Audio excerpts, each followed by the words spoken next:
And now I'd like to give the floor to Professor from the Eurispes Research Center, Marca Ricceri. Thank you. Representing Eurispes, the Institute of Political, Economic and Social Studies in Rome, and Gian Maria Fara, its president, the research staff, I would like to extend our gratitude for the invitation to participate in this important international agricultural event, Pro Agro Talk. My deepest gratitude is extended to the president of the forum and the director of the National Union of the Russian grain producer, Andrei Skurikin, that they have set this inspiring objective to provide national producers the necessary tools and knowledge to improve the agriculture of tomorrow.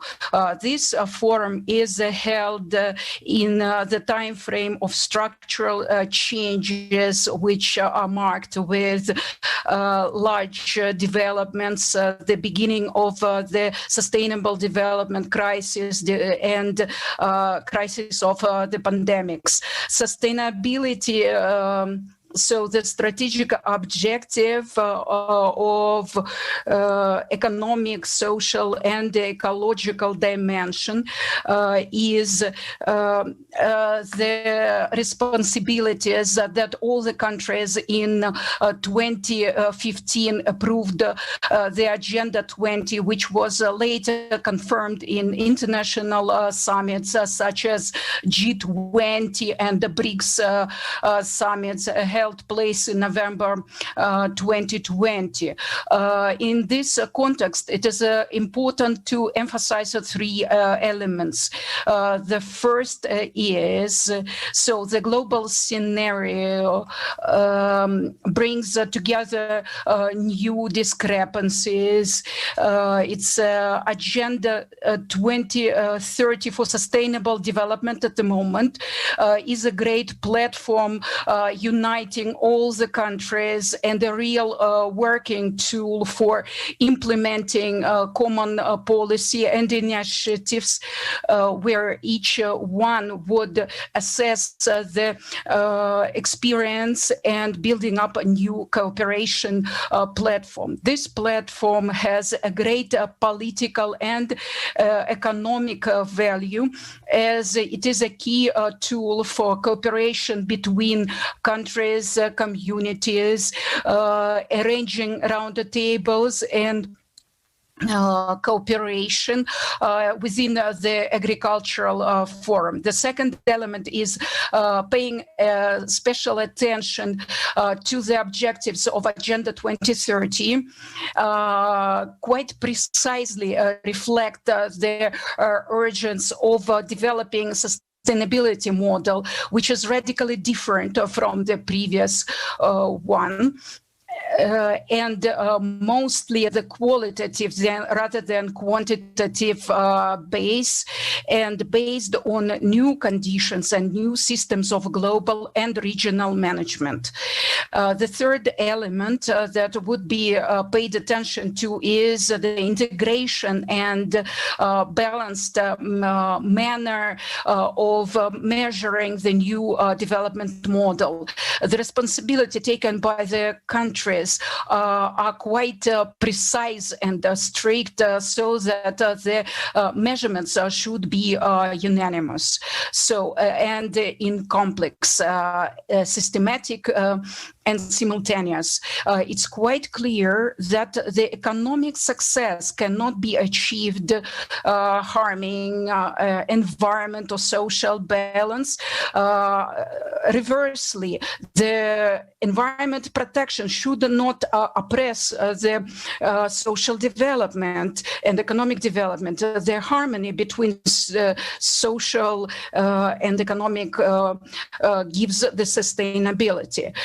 The other large process of structural changes that we are living through is related to the crisis of COVID-19. This crisis took us unawares, bringing to limelight our inability to forecast.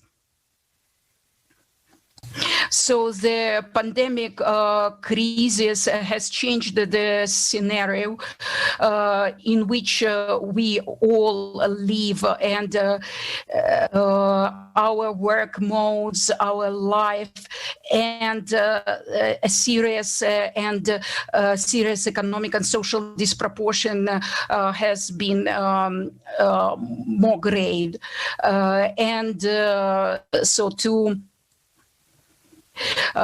We need to be more cooperative rather than competitive. This is the only alternative.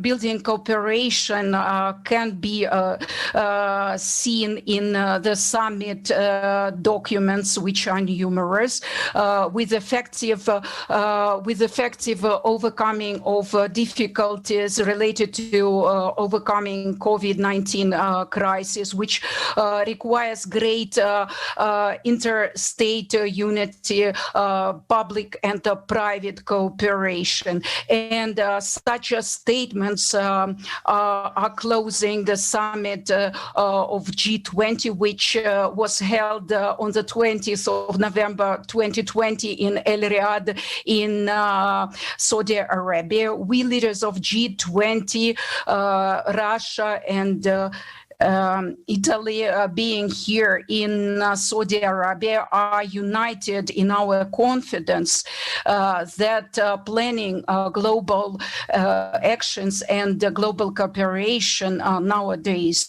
now as never before is required in order to overcome the current situation in the 21st century. So we take the obligation to lead the world community in creating sustainable, balanced era resulting from post-COVID situation, and finding the adequate solutions for sustainable development, which would enable safe competition between the and that trajectory which will enable to realize the development and the economic activity as well as its values are on the way to positive development, and obligations to transfer to digital era provide with the new opportunities, improvement of territories, and improving the balance between the country and the urban environments are of importance. Land use degradation and creating sustainable products and new digital technologies give us the opportunity to build up a cooperation between the center and the periphery, and using value analysis implemented to territorial reality can give the opportunity to the public agencies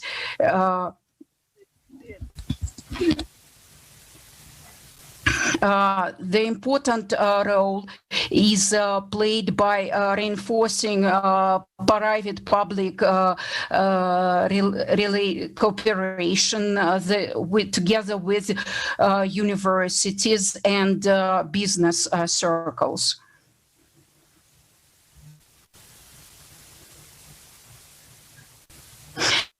In this case, it's of great importance to set to set the base for institution development. It is important to emphasize that over many years, the Russian and Italian university community have been cooperating and contributing to the documents, and these hereditary features shows that over the past years we had over 700 cooperation agreements. Italian state university participating in such agreements signed 67, and Russian universities are 168. Such progress of scientific diplomacy is obvious on the international arena. And to ground that all, a couple of thoughts. Building sustainable development asks us to go beyond the borders of economic constraints. We need to build our image of the future. We need to build, and as Professor Valentini mentioned, so taking into account today's reality, we can build the picture of tomorrow, the reality that we are living in, and the challenges we are facing, the communities and the agricultural industry, and the role agricultural industry plays in the development. Trends, perspectives, and clear understanding and clear goals that we are facing. Thank you, Signor Ricceri, for such a pressing and interesting report.